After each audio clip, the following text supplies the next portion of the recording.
Hola, en este vídeo vamos a ver cómo funcionan las redes de circuitos virtuales.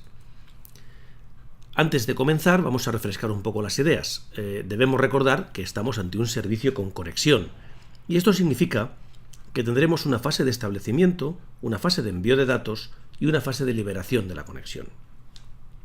En nuestra red de ejemplo vamos a tener 5 routers y 2 hosts, el host con dirección 1 y el host con dirección 2, que nos van a servir para ilustrar cómo enviamos los mensajes.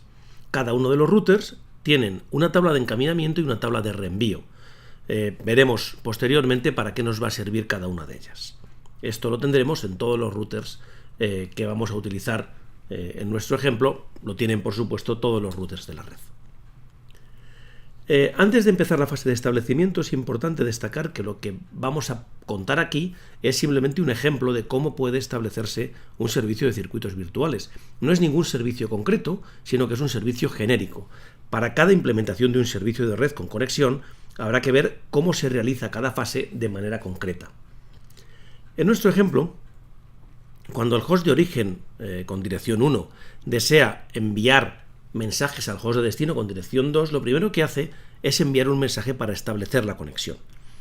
Ese mensaje llega al router 3 y utilizando la tabla de encaminamiento, el router 3 determina que para llegar a la dirección 2 debe primero llegar al router 4 a través del puerto 3. Eso es lo que realiza. El mensaje se envía hacia el router 4 y el router 4 a su vez tiene en la tabla de encaminamiento cómo alcanzar la dirección 2. En este caso llegando hasta el router 2 a través del puerto 2. Cuando llegamos al router 2 nos ocurre lo mismo, debemos salir por el puerto 3 y llegar así al host de destino. Durante todo este camino los routers han ido guardando información de que este circuito está siendo intentado, de manera que cuando ahora reciban, si es que lo reciben, una información de vuelta diciendo que el circuito se puede establecer, pues ya saben que ese circuito es un circuito que intentará unir los mensajes que envía el host con dirección 1 con el host con dirección 2. En el caso de que el host con destino, el host de destino, el que tiene la dirección 2, esté de acuerdo con que se establezca este circuito, enviará un mensaje que cuando llega al router 2 le permite a este establecer una entrada en la tabla de reenvío. Esa tabla de reenvío lo que nos va a permitir es fijar cómo llegará la información, por qué circuito llegará la información, cuando desde el router 2 haya que enviársela al host de destino 2. De hecho, lo que nos dice es que cuando llegue por este circuito información, saldrá por el puerto 3 y utilizará para ello el circuito virtual 13. También asigna ya un número de circuito virtual a la información que le llegue por el puerto 1, que será la información que venga desde R4. Una vez que el mensaje de OK continúa su camino hacia R4, se le transmite también la información de ese número de circuito virtual, ese número 6, y cuando llega a R4 se genera una nueva entrada en la tabla de reenvío de este router, indicando que para llegar hasta el router 2 tendremos que salir por el puerto 2 con el circuito virtual 6 y que cuando entremos en el router 4 lo haremos por el puerto 4 y el router 4 le asigna el circuito virtual 23. Esa información le llega al router 3 que genera a su vez una entrada en la tabla de reenvío. En este caso la salida del router para este circuito será por el puerto 3 y el circuito virtual 23 y la entrada se efectuará por el puerto 1 a través del circuito virtual 17. Esa información le termina por llegar al host de origen. Con esto hemos establecido un circuito virtual que permite comunicarse al host de origen con el host de destino, reservando siempre un camino concreto, de manera que todos los mensajes que se envíen van a seguir el mismo camino e incluso se podrían haber reservado recursos, como por ejemplo ancho de banda. Vamos a ver cómo es la fase de envío de datos.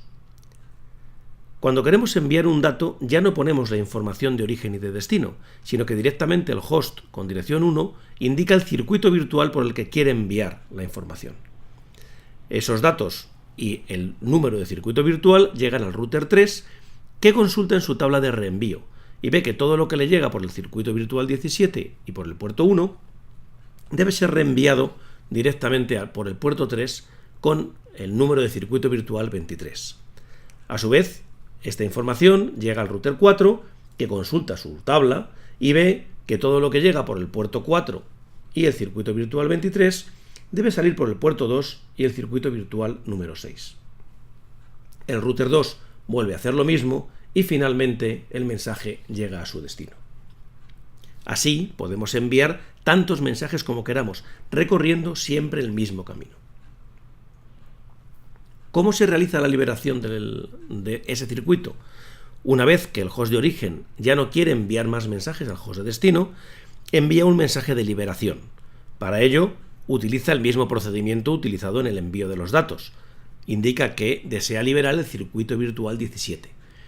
Cuando esa información llega al router 3, se consulta por dónde debe continuar los mensajes que van desde el circuito virtual 17 y se ve que deben salir por el puerto 3 con el número de circuito virtual 23. Y cuando hace eso, al mismo tiempo, elimina la entrada de la tabla de reenvío. El router 4 realiza la misma operación y, una vez consultada la tabla de reenvío y transferido el paquete, la entrada se borra de la tabla. Y lo mismo ocurre con el router 2 hasta que el mensaje de liberación llega al host de destino. Con esto hemos visto cómo funcionan o cómo se desarrollan las redes de circuitos virtuales. Recordamos de nuevo que lo que hemos visto no es más que un ejemplo genérico y que para cada una de las redes que podamos tener deberemos asegurarnos de cómo funcionan cada una de las tres fases.